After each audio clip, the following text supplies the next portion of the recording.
अच्छा, अब components discuss कर लेते हैं कि रिसर्च जो आपका रिसर्च पेपर होता है उसमें और थीसिस में या पीएचडी डिसर्टेशन में क्या फर्क होता है।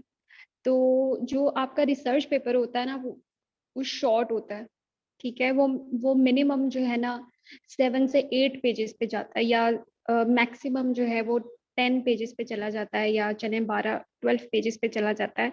और अगर आप जो है रेफरेंसेस वगैरह मिलाकर, ठीक है, 12 पेजेस पर चला जाता है।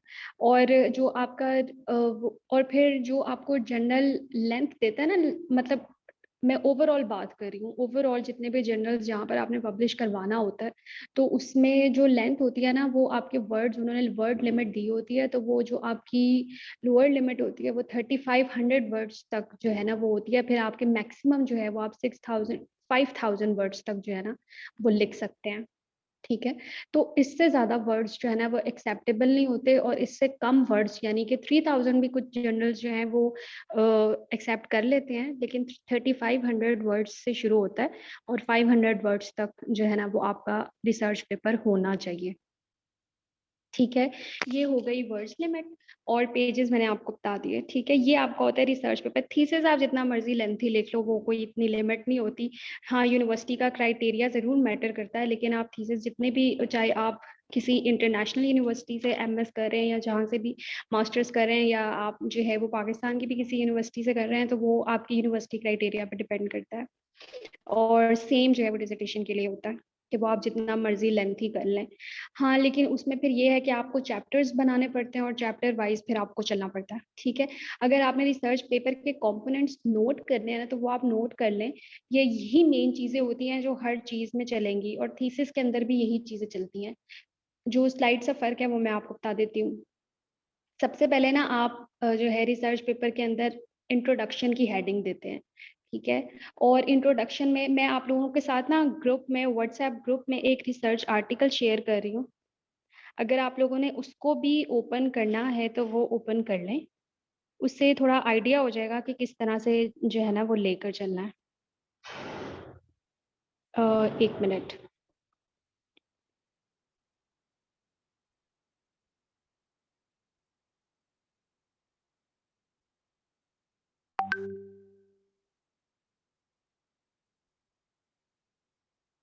मिल गया है सबको?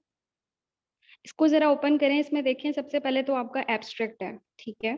अच्छा, इसका टॉपिक देख लें, कोविड-19 चैलेंजेस टू पाकिस्तान, यानी पाकिस्तान में कोविड-19 के चैलेंजेस कौन से हैं वो डिस्कस किए हैं। और उसके बाद हमने जो सोल्यूशन दिया है वो बस ये है कि आप जीआईएस एक सॉफ्टवेयर होता है। अर्बन प्लानर्स को सबको पता होगा, लेकिन जो हमारे दूसरे जो स्टूडेंट्स हैं उनको मैं बता देती हूँ कि ये एक सॉफ्टवेयर है जो आप जिसको डिजिटली डील करते हैं, ठीक है। और जितने भी स्पेशल आपके एलिमेंट्स होते हैं ना, जिस तरह अर्थ से रिलेटेड जितने भी आपके एलिमेंट्स हैं, वो आपने मैप्स के थ्रू और जो है वो डिजिटली उसको जो है जिस तरह आप लोग उसमें यूज करते हैं, अपने डिफरेंट सॉफ्टवेयर्स वगैरह यूज करते होंगे जो इंजीनियरिंग बैकग्राउंड से हैं या सीएस के स्टूडेंट्स हैं, तो उसी तरह जो है ये एक सॉफ्टवेयर होता है, बस। अच्छा, अब इसमें देखें, सबसे पहले इंट्रोडक्शन दिखा है, ठीक है। अब इंट्रोडक्शन, हर रिसर्च पेपर का ना एक प्रॉपर इंट्रोडक्शन होता है, लाजमी होता है, ठीक है। अब उसमें क्या करते हैं हम कि उसमें सिर्फ ना आपने जनरल बात करनी होती है, किसी भी चीज़ की तरफ स्पेसिफिकली नहीं आना होता, उसमें सिर्फ जनरल बात करते हैं। और उसमें क्या कहते हैं कि ठीक है, अब अगर ये कोविड से रिलेटेड टॉपिक था तो हमने इसमें क्या किया कि इसमें हमने जो है वो लिख दिया कि वर्ल्ड वाइड जो है ये पैंडेमिक आ गया है, और ये इस तरह से फैल रहा है। और फिर इसके बाद जो है इसके मतलब ये कब स्टार्ट हुआ, कहाँ से स्टार्ट हुआ, ये लिख दिया। और फिर ये अगली लाइन में आकर या कुछ लाइंस एक पैराग्राफ में साथ जो है ना वो इंटरनेशनल सिनेरियो होता है ना वो बताते हैं, हर टॉपिक से रिलेटेड। अगर आपका टॉपिक चाहे अभी जिस तरह डिस्कस हो रहा था अर्बन फार्मिंग से रिलेटेड या मेंटल इलनेस या जो भी आपका टॉपिक हो, तो आप उसमें आपने जो ग्लोबल कंडीशन है ना इंट्रोडक्शन के अंदर वो बतानी है अपने फर्स्ट पैराग्राफ के अंदर, ठीक है। उसके बाद जब आगे चलते हैं तो उसमें हम फिर जो आपकी केस स्टडी हो जाती है ना, जिस तरह हम पाकिस्तान को डिस्कस कर रहे हैं, अगर आप जो है किसी और कंट्री को डिस्कस कर रहे हो, आप जो है वो कोई भी कंट्री ले आओ, ठीक है, अगर आपकी केस स्टडी एरिया कोई और है, तो आप उस कंट्री का जो है ना नेशन वाइड आपने थोड़ा सा बताना होता है कि उस कंट्री के अंदर ये वाला प्रॉब्लम कब आया और हमने इसको जो है ना, इसमें क्या क्या इशू है जो देखने को मिल रहे हैं। ठीक है, वही हमने इसमें जो है ना वो सेकंड पैराग्राफ में बताया है। अच्छा, ये आपका इंट्रोडक्शन हो गया, जिसमें आपने ग्लोबली बात कर ली, फिर आपने नेशनली बात कर ली, और फिर अगर आपने कोई लोकल एरिया लेना है ना, तो हमने वो बात कर ली।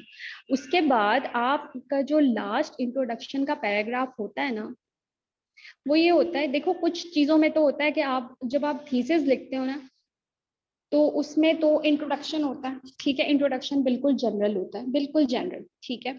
उसके बाद आपका जो प्रॉब्लम स्टेटमेंट होती है ना थीसिस के अंदर, हम प्रॉब्लम स्टेटमेंट के अंदर प्रॉब्लम बता, पहले मैं आपको इंट्रोडक्शन का थोड़ा सा बता दूं। रिसर्च पेपर के अंदर जब हम ग्लोबल नेशनल और लोकल बात कर ली, उसके बाद जो है हमने बताना होता है कंट्रीब्यूशन, कि हमारी क्या कंट्रीब्यूशन होगी इस रिसर्च के अंदर। और ये पैराग्राफ ना सबसे ज्यादा अहम होता है। और जो है ना, इसमें सिर्फ हमने ये अपना बताना होता है कि हमारी अपनी इसके अंदर क्या कंट्रीब्यूशन होगी और हम क्या करने वाले हैं। जिस तरह आप इसमें भी देखो, तो सेकंड पैराग्राफ स्टार्ट हो रहा है, वो स्टार्ट ही यहीं से हो रहा है, our study focuses on investigating the trend of कोविड-19। ठीक है, और फिर and the use of special temporal analysis और ये सारा कुछ, ठीक है। तो जो है हमारी स्टडी कई जो कंट्रीब्यूशन है वो हमने इधर जो है ना वो एडिटर को बता दी कि हाँ हम इसके अंदर ये करेंगे। इस तरह फिर ये आहिस्ता आहिस्ता जो है वो आपका चलता जाता है। ये होता है आपका इंट्रोडक्शन, ठीक है। और उसके बाद ना फिर आपने कंटेंट्स खुद ही डिफाइन कर लेते हो आप। ये जो है आप या तो उसका नाम जो है वो प्रॉब्लम स्टेटमेंट रख दो, लेकिन ये चीज़ इतनी कॉमन हो चुकी है कि ये चीज़ें ना फिर रीडर को अट्रैक्ट नहीं करती, बिल्कुल भी अट्रैक्ट नहीं करती कि आप जो है वो प्रॉब्लम स्टेटमेंट लिख दो या ये कुछ इस टाइप की। तो आप कुछ नए वर्ड्स लिखो, यानी कि आप जो है, हमने यहाँ पर जिस तरह वर्ड चैलेंजेस यूज किया, तो आप भी इस तरह के चैलेंजेस यूज कर सकते हो, या आप जो है वो ये यूज कर सकते हो कि व्हाट आर द इश्यूज, या आप रीडर से खुद क्वेश्चन करो व्हाट आर द इश्यूज, तो फिर उसका पढ़ने में इंटरेस्ट होगा थोड़ा सा। अच्छा, उसके बाद जब आप थीसिस लिखते हो तो इंट्रोडक्शन के फौरन बाद आप जो है वो प्रॉब्लम स्टेटमेंट लिखते हो, और उसके अंदर हमने ग्लोबल प्रॉब्लम बतानी होती है जो हम फेस कर रहे होते हैं। अच्छा, उस पैटर्न भी बिल्कुल सेम ऐसे ही होता है कि आप ग्लोबल जो है वो पैटर्न बताओ, उसके बाद जो है वो आप थोड़ा नेशनल बताएं कि नेशनल हमारे क्या इश्यूज हैं। जिस तरह क्लाइमेट चेंज की बात हो रही थी, तो क्लाइमेट चेंज की जिस तरह से बात कर रहे थे, तो क्लाइमेट चेंज में हम क्या करेंगे, सबसे पहले क्लाइमेट चेंज एक ऐसा इशू है जो पूरी दुनिया ने को जिसने अपनी लपेट में लिया हुआ है, या इस तरह के कुछ कैची डायलॉग्स, ठीक है, कुछ इस तरह की कैची चीजें आप लिखो ताकि आपका जो रीडर है वो उसकी तरफ अट्रैक्ट हो। ग्लोबल बात हो गई, फिर क्लाइमेट चेंज के जो इशू जो प्रॉब्लम्स हैं वो पाकिस्तान किस तरह से फेस कर रहा है वो बताएं, और फिर अपनी केस स्टडी एरिया बताएं, और फिर अपनी जो है ना आपने इसमें क्या करना है, आप ऐसा क्या करने वाले हैं जिसकी वजह से जो है ना आप अपने रिसर्च पेपर के अंदर कौन सा ऐसा सोल्यूशन लेकर आने वाले हैं जिससे आपकी जो रिसर्च है वो बहुत ज़्यादा जो है ऑथेंटिक हो जाएगी। अगर हम क्लाइमेट चेंज का हम फिर उसके बाद अपनी कंट्रीब्यूशन के अंदर ही ये चीज़ बताएंगे, इंट्रोडक्शन या प्रॉब्लम स्टेटमेंट, ये दोनों चीज़ों का जो पैटर्न होता है ना वो सेम होता है। और थीसिस के अंदर भी ज़रूरी नहीं होता कि आप इंट्रोडक्शन लिखो, ठीक है।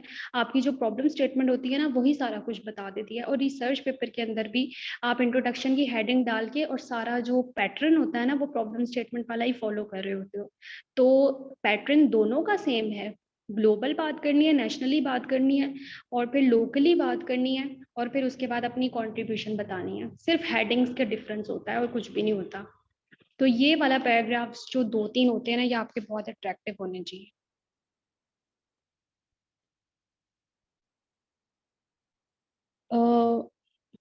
ठीक है, ये पीडीएफ आप रहने दें, बस स्लाइड्स की तरफ आ जाएं, बस इसको जल्दी से वाइंड अप करते हैं।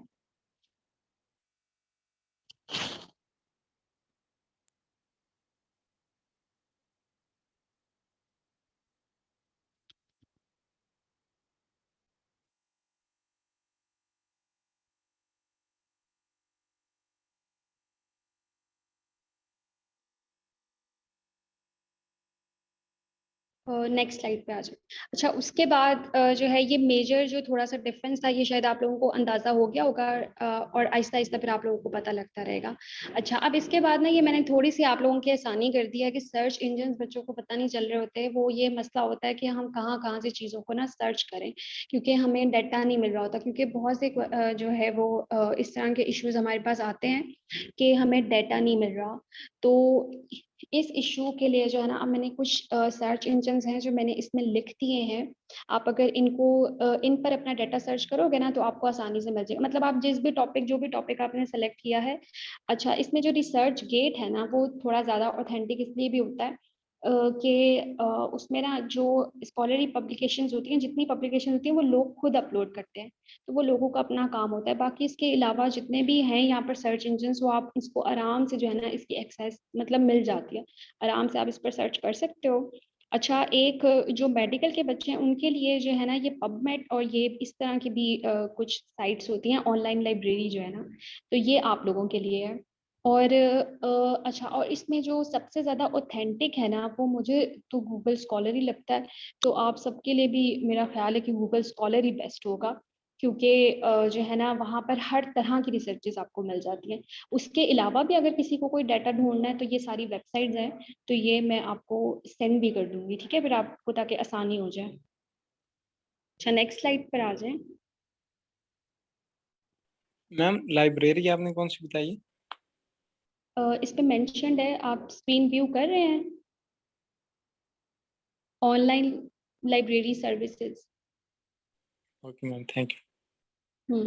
ये इसमें आप जो है, ये मैं आपको सेंड भी कर दूंगी ताकि आपको आसानी रहे। इसके अलावा भी बहुत सारे सर्च इंजन होते हैं, ये लास्ट पे ऑनलाइन लाइब्रेरी जो है ना वो लिखा हुआ है। अच्छा, और जो है बाकी सोशल साइंसेज वालों के लिए, तो सोशल साइंसेज एंड साइंटेशन इंडेक्स जो है ना, वो ज़्यादा मतलब ठीक रहता है।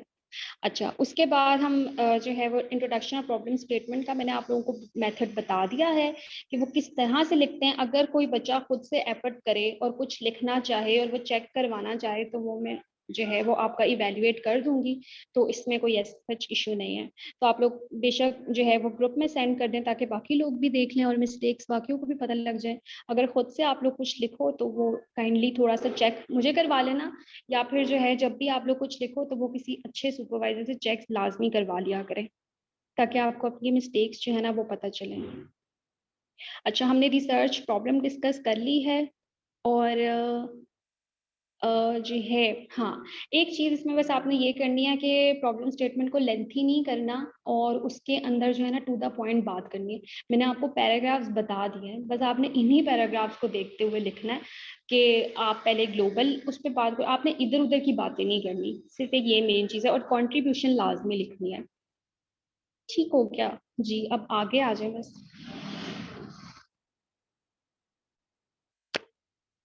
Next slide.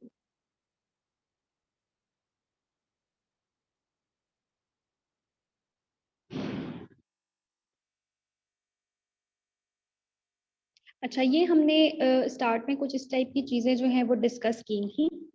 तो इसमें ये है कि बस इतनी सी बात है कि आपको ये पता होना चाहिए कि what are the issues and problems जो आप फेस कर रहे हो, और जो है ना what controversy leads to the need for a study. ठीक है, तो कौन सी ऐसी कंट्रोवर्सी है जिसको आप, अच्छा, अब ना कंट्रोवर्सी कैसे पैदा होती है, वो अब आपको पता होना चाहिए। वो इस तरह से कि देखें, फर्ज करें जिस तरह कोविड आया था, ठीक है, उस टाइम ना ये बात की जाती थी, कंट्रोवर्शियल बातें थी सारी, कि जो है ये एक चाइनीज वायरस है, और इसका जो है इम्पैक्ट उस पर इंसानों पर होगा। कोई कह रहा था कि बिल गेट्स की तरफ से जो है वो ये एक पता नहीं शायद चिप इंसर्ट होगी हमारे अंदर, या इस टाइप की कुछ चीजें थी। तो ये कंट्रोवर्शियल बातें होती हैं, ठीक है। दूसरा ये भी कहते हैं कि अमेरिका जो है वो ब्लेम गेम खेल रहा है, तो अमेरिका जो है वो चाहता है कि वो चाइनीज को जो है वो लेट डाउन करे, इसलिए अमेरिका जो है वो चाइना पे इल्ज़ाम लगा रहा था। और जो चाइना है वो कह रहा था कि अमेरिकन जो सोल्जर्स वो थे, आई थिंक लेबोरेटरी के वर्कर्स थे या इस तरह से कुछ था, या आर्म फोर्सेस के कुछ लोग थे जो यहाँ आ गए थे और उनकी वजह से वायरस जो है वो फैल गया, या लेबोरेटरी की वजह से फैल गया। तो इस तरह की कंट्रोवर्शियल बातें होती रहती हैं, ठीक है। तो ये कुछ ऐसे इश्यूज होते हैं जिनको आपकी रिसर्च साबित करती है कि आपके ये इश्यूज जो हैं ये वैलिड हैं भी या नहीं भी। अच्छा, उसके बाद जब आहिस्ता आहिस्ता ये वायरस जो है फैलना शुरू हुआ, तो फिर नेक्स्ट ये बात होना शुरू हो गई थी कि जो है गर्मियाँ आते ही ये वायरस जो है वो ख़त्म हो जाएगा। लेकिन अब ये हमारे सेकंड समर्स हैं और ये वायरस जो है वो अब वहीं का वहीं खड़ा हुआ है, ठीक है। तो ऐसा कुछ नहीं हुआ, समर्स का इस पे कोई ताल्लुक नहीं था कि समर आते ही ये ख़त्म हो जाएगा। गर्मी से टेम्परेचर का कोई इफेक्ट नहीं था इस पर, ठीक है।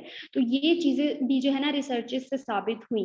ये चीज़ें हमने रिसर्च से साबित की कि टेम्परेचर बेशक इंक्रीज होता जा रहा है, साथ साथ कोविड के केसेस भी इंक्रीज होते जा रहे हैं। तो जो है कोविड और टेम्परेचर का रिलेशन तो डायरेक्ट हो गया, मतलब ये तो इनवर्सली रिलेटेड तो है ही नहीं। तो इसलिए कोविड का और टेम्परेचर का कोई ताल्लुक नहीं है। तो ये चीज़ रिसर्च ने प्रूव करके दिखाई, ठीक है। तो ये कंट्रोवर्शियल बातें होती हैं जिनको रिसर्च जो है वो प्रूव करके दिखाती है। अच्छा, उसके बाद नेक्स्ट है what concern is being addressed behind the study. तो आपने प्रॉब्लम स्टेटमेंट के अंदर या अपने इंट्रोडक्टरी पैराग्राफ्स के अंदर ये भी बताना होता है कि कौन सा ऐसा जो है आप अपनी स्टडी के अंदर कौन सी ऐसी चीज़ है जो आप बताना चाह रहे हैं, ठीक है। वही आपकी जो कॉन्ट्रीब्यूशन ऑफ द स्टडी थी वही है। अच्छा, उसके बाद है is there a sentence such as the problem being addressed in this study is, ठीक है। तो आप ना इस तरह के कुछ कैची सेंटेंसेस यूज करो कि हम इस स्टडी के अंदर के in this study we will discuss, इस तरह की चीजें, कुछ ऐसी चीजें जो अब तक डिस्कस नहीं हुई, या our study is unique in a sense, इस टाइप के कुछ सेंटेंसेस, या our study is different in a sense कि इसमें ये होगा वो होगा और इस तरह की चीजें, ठीक है। ये हमारी प्रोबेबली लास्ट स्लाइड थी। ओके,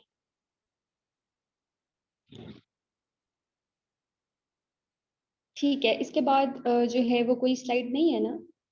ओके, ठीक है। ये हमारा आज का लेक्चर था। अब अगर किसी का कोई क्वेश्चन है तो वो अभी पूछ ले, या बाद में जब भी आप लोग को ठीक लगे। बेशक अभी पूछ लें, 5 मिनट्स हैं, क्वेश्चन जो भी है पूछ लें। बाकी लोगों ने तो ज्वाइन नहीं किया, तो अब वो लोग कहेंगे कि रिकॉर्डिंग भी सेंड कर दें।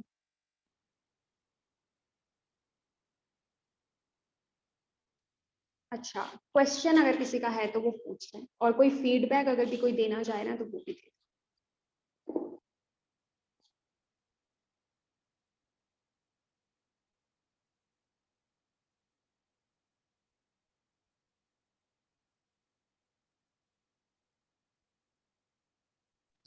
मैम आज का सारा टॉपिक समझ आ गया, तो इंशाल्लाह आप जैसे खुद उससे प्रैक्टिस करेंगे तो इंशाल्लाह और ज़्यादा जो है ना वो क्रिएटिव हो जाएगा। चलें, ठीक हो गया। और किसी का कोई जो है वो कोई फीडबैक हो या कोई ऐसी बात हो Ma'am, जो आप, जी जी।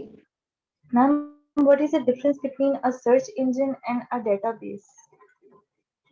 एक वो डेटाबेस, जो आपका सर्च इंजन है ना, वो सिर्फ एक वेबसाइट है जहाँ से आपने जाकर जो है ना वो चीज़ों को सर्च करना है। लाइक सर्च इंजन सिर्फ आपकी एक वेबसाइट मौजूद है नेट पर, जहाँ पर सारे दुनिया जहाँ के आर्टिकल्स मौजूद हैं, और आपने वहाँ जाकर सिर्फ सर्च करनी है, ठीक है। सर्च करनी है मतलब आपने अपने टॉपिक से रिलेटेड वहाँ से आर्टिकल्स निकाल के लाने हैं और उनको पढ़ना है, बस। सर्च इंजन जो है ना वो सिर्फ मतलब जिस तरह गूगल स्कॉलर होती है ना, आप गूगल स्कॉलर पे जाते हो ना, तो वहां पर आप जब अपना टॉपिक लिखते हो ना सर्च बार के अंदर, तो वहां पर आपको जी बहुत सारे ऐसे आपको वहां पर बहुत ma'am. सारे ऐसे टॉपिक्स नजर आते हैं। आप अपना टॉपिक सिर्फ सर्च बार पे लिख दो, आपके पास ढेरों आर्टिकल्स उससे रिलेटेड जो है वो खुल जाएंगे, ठीक है। अब आपने क्या करना है, अपने से रिलेटेड टॉपिक्स जो भी आपके पास होंगे आपने उनको डाउनलोड कर लेना है और बस आपने उनको पढ़ना है। इसी तरह गूगल स्कॉलर की तरह के बाकी सारी जितनी वेबसाइट्स है ना, वो सर्च इंजन कहलाती हैं। मतलब ये कि जो है वहाँ उस वेबसाइट पे आप जाओ, उसको ओपन करो और आप ट्राई कर लेना बेशक ही जितनी भी वेबसाइट्स हैं आप जाकर। और इन पर सिर्फ अपना टॉपिक आप लिखो सर्च बार में, और उससे रिलेटेड आपको जितने भी आर्टिकल्स चाहिए ना वो आपको मिल जाएंगे। ठीक है, सबसे ऑथेंटिक गूगल स्कॉलर है, आप कोशिश करना कि आप उसी पे सर्च कर लो, उस पर सब कुछ मिल जाता है। ना मिले तो फिर आप बाकी सारों को भी ट्राई कर लो। और जो आपने पूछा था डेटाबेस, तो डेटाबेस यार सिर्फ एक जो डेटाबेस होती है ना वो सिर्फ एक आपकी ना कोई ऐसी चीज होती है, यानी कलेक्शन ऑफ डाटा होती है। ठीक है, एक तो कलेक्शन ऑफ डाटा, और दूसरा ये कि उससे रिलेटेड आपके पास जितनी भी चीजें मौजूद है ना, मतलब एक कंपाइल करके जब हम एक चीज को रख देते हैं ना और सारी चीजों को एक ऐसा एल्गोरिदम बना देते हैं, जिस तरह आपके ना आपके पास एक फाइल है। ठीक है, उस फाइल के अंदर बहुत सारे ऐसे कंटेंट मौजूद है जो डिफरेंट डिफरेंट जगहों से और डिफरेंट डिफरेंट जगह से हमने वो डाटा कलेक्ट करके रखा हुआ है। जैसे कि फर्ज करो आप एक यूनिवर्सिटी में पढ़ते हो। ठीक है, उस यूनिवर्सिटी के अंदर बहुत सारे स्टूडेंट्स हैं। ठीक है, लेकिन जब जिस टाइम आप एडमिशन लेते हो तो हर स्टूडेंट का रिकॉर्ड जो है वो अलग अलग जो है वो उनके पास फीड हो रहा होता है। ठीक है, और फिर उन सारे स्टूडेंट्स का जितना भी डाटा है ना वो आपके पास जब कंपाइल हो गया ना तो उसको आप डाटाबेस कहते हो। ठीक है, तो ये तो एक स्टूडेंट वाली जो है ना रिसर्च के टर्म में ये होता है कि आपके पास जितनी कलेक्शन ऑफ डाटा है ना वो आपकी पूरी डाटाबेस होती है उस टॉपिक से। Is it clear?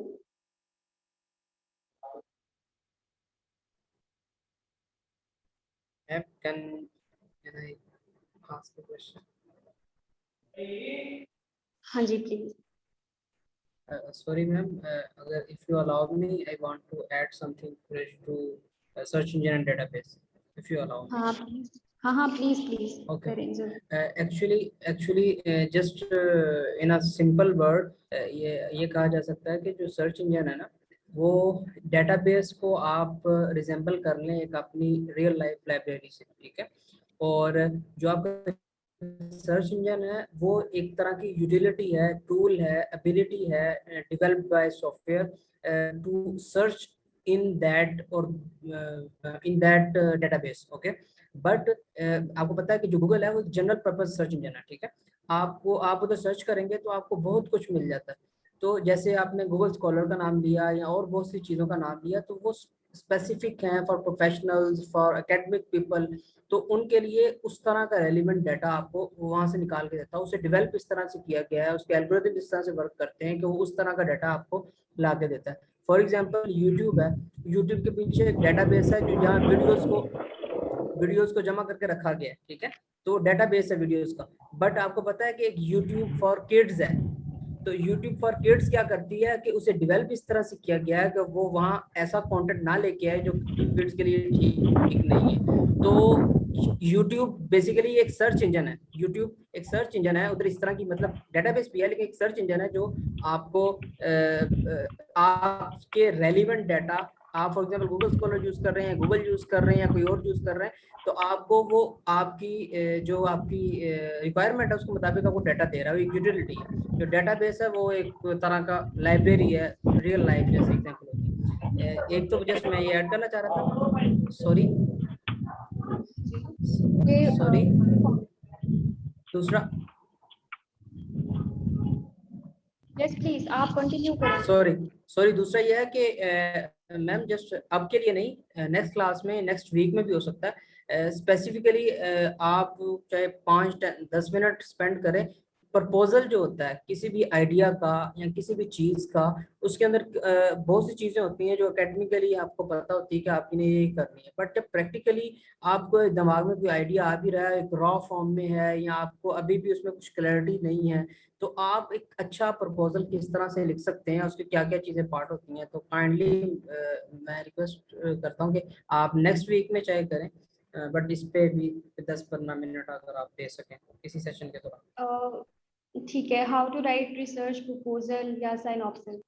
ठीक है, इस पर आप लेक्चर रिसर्च या आइडिया, ये रिसर्च प्रपोजल या आइडिया प्रपोजल, फॉर एग्जांपल आपके फाइनल ईयर प्रोजेक्ट्स होते हैं, कोई भी किसी भी किस्म का अगर प्रोजेक्ट है तो उसकी एक प्रॉब्लम स्टेटमेंट होगी, उसका एक बैकग्राउंड होगा, उसकी एक आपकी इम्प्लीमेंटेशन मेथोडोलॉजी आपकी क्या, आप कैसे ऐसे करने जा रहे हैं, आपको सब कुछ जो डिफाइन करना होता है प्रेजेंटेशन के जरिए।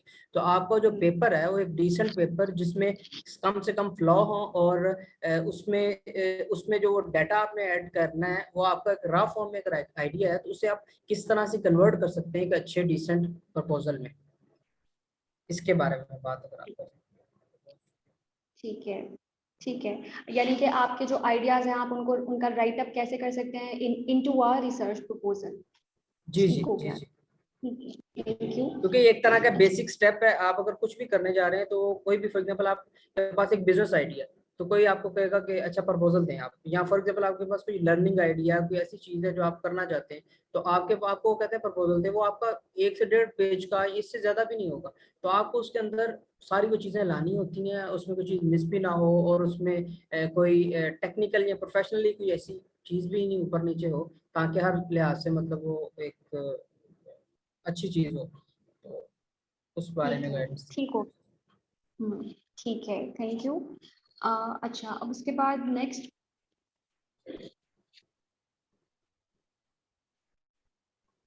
आयशा। आयशा, आपका क्या क्वेश्चन है?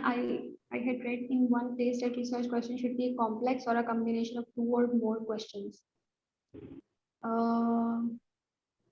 टू और मोर, अच्छा, रिसर्च क्वेश्चन में research question itself is just a question, ठीक है। रिसर्च के क्वेश्चंस कौन कौन से हैं, तो वो फिर जो है आपका ये होता है कि एक ही क्वेश्चन पूछो, ठीक है। आप कॉम्प्लेक्सिटी में जाने की जरूरत क्या है, चीज़ों को ना थोड़ा इजी रखना चाहिए, ठीक है। और जितनी इजी और जितनी सिंपल लैंग्वेज आप लोग यूज़ करोगे ना, ज़रूरी नहीं होता कि आपकी हाई फाई इंग्लिश हो। हाई फाई इंग्लिश ना होना और जो है करेक्ट इंग्लिश होना, उसमें बहुत फ़र्क होता है। आपकी इंग्लिश सिर्फ करेक्ट होनी चाहिए, उसमें ग्रामर एरर्स ना हो, ग्रामेटिकल एरर्स ना हो, तो जो है आपका पेपर या आपका थीसिस सब कुछ एक्सेप्ट हो जाता है। जहाँ तक रिसर्च क्वेश्चन की बात है, तो ये कॉम्प्लेक्स होना ज़रूरी नहीं होता, ठीक है, या ये कॉम्बिनेशन ऑफ 2 और मोर क्वेश्चंस होना भी ज़रूरी नहीं होता। इसमें सिर्फ ये है कि आप जो है देखो, जब रिसर्च पेपर लिखते हैं ना, तो उसमें सिर्फ हम 2 या 3 लाइनों में भी बता देते हैं कि this study will try to address these questions, ठीक है। तो हम उसको एक एक क्वेश्चन करके नहीं बताते, हम एक ही लाइन में या दो लाइन में 2 लाइंस में हम अपने सारे क्वेश्चंस को बता देते हैं, ठीक है। लेकिन जब हम थीसिस लिखते हैं तो हम उसमें नंबरिंग देकर भी लिख देते हैं। तो ये डिपेंड करता है कि आप कितना जो है कॉम्प्लेक्सिटी में नहीं जाना। क्वेश्चंस 1 से 2 हो सकते हैं, लेकिन जो है वो ज़रूरी नहीं है कि आप जो है वो इतना ज़्यादा उसको कॉम्प्लेक्स कर दो कि पढ़ने वाले को पता ही ना लगे कि आप उसमें करना क्या चाह रहे हो, ठीक है। तो उसको ईजी रख, बिल्कुल सिंपल सी लाइन्स रखो, और बाकी जो है वो आपका सिंपल इंग्लिश होनी चाहिए और सिंपल उसमें चीज़ें होनी चाहिए। 2 से 3 लाइन्स में भी लिख सकते हो। रिसर्च क्वेश्चन में होता है ऐसे ही, उसमें रिसर्च पेपर में होता है ऐसे ही है, और थीसिस में नंबरिंग देकर लिख देते हैं। तो ये कोई इतना मतलब इशू की बात नहीं है। अच्छा, इसके अलावा किसी का कोई क्वेश्चन है?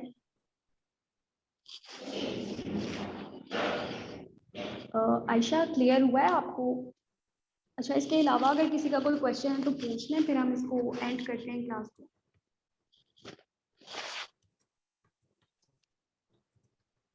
ठीक है जी, मेरे ख्याल से किसी का कोई क्वेश्चन नहीं है, तो इसको एंड कर देते हैं। Ma'am thank you so much for your time. Thank you everyone. आप अपना फीडबैक ग्रुप में जरूर दीजिएगा, सबसे रिक्वेस्ट। ओके जी, अल्लाह थैंक यू। अल्लाह हाफिज। अल्लाह हाफिज।